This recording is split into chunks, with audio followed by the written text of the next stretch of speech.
na lang. Kamusta ka? Hi, Daddy. Hi, Daddy.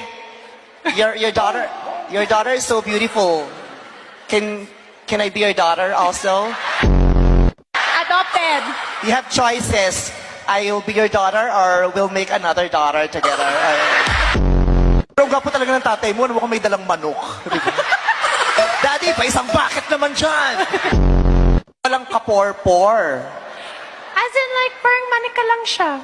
Oh. Parang ganito lang. Ganun. May pour ako pero 4, kaya pores. Yung top 3 mo, Oh. nung habang tumatagal na, bago yung coronation night, sino yung para sabi mo, ay, ito makakasama ko sa top 3? Top 3? South Africa and Venezuela were very strong. Even from before the pageant. Venezuela was one of the first girls to be crowned. And her walk is killer. Like, I love her ramp walk. And then South Africa naman very well spoken. I also thought that Costa Rica was very strong because she seemed very natural in her personality, the way that she was really friendly. Sino pa ba? Tama na, top 3 lang, di ba? Ay, okay, ayan. May option. Magaling siya talaga, pero mahina siya sa math. Pero that moment, you knew it was gonna be you. Kasi we knew eh. Why were you praying? Yeah, we knew. From the very start, we knew it was gonna be you. How about you? Did you know it was gonna be you?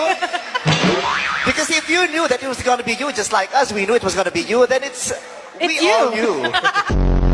Inside, grabe yung puso ko. As in, like, I felt like yeah, it was just that moment na parang the world shuts down and then you're just waiting for that one country to be called by Stephen. You're hoping and praying that he says it right. Tapos tayo na, Yun ang fear eh, di ba? ang nakakalako doon, pagbanggit ng country, mag-aantay ka ng ilang segundo kasi baka mabawi. Diba? Pag sinabing Philippines, gaganyan ka pa muna. Kasi usually pag sinabi, Philippines, sabi, ah! Eh ngayon pag si Steve Harvey, Philippines, we. We were actually thinking, you know what, Kat, we'd actually like to try and compete then. And then Miss Denmark, she was appointed. Oh. And she was like, oh my gosh, Kat, we're gonna be together in Thailand. And then Miss Sweden, she competed and she won. So we were like, oh my God, we're all gonna be together.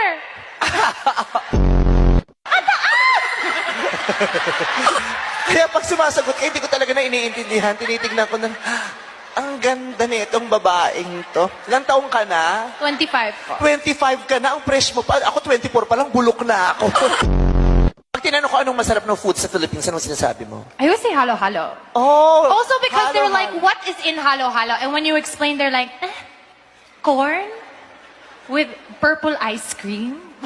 Ano yung purple ice cream? Ube. Diyos ko.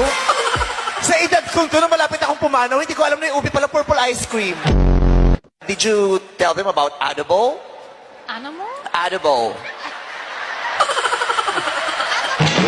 You don't know what Adible is? Oh my God. Adobo? Yes, it's Adible. It depends on what school you're from. Yeah. From our school, we say Adible. How about from our school? Adobo? Adobo. Oh my God. It's adobo. When it's newly cooked, it's adobo. But when it's hard, it's adobe. Paano pag sinabi ni Miss Stella na ako yung unang transgender na isasali sa Pilipinas? Laba!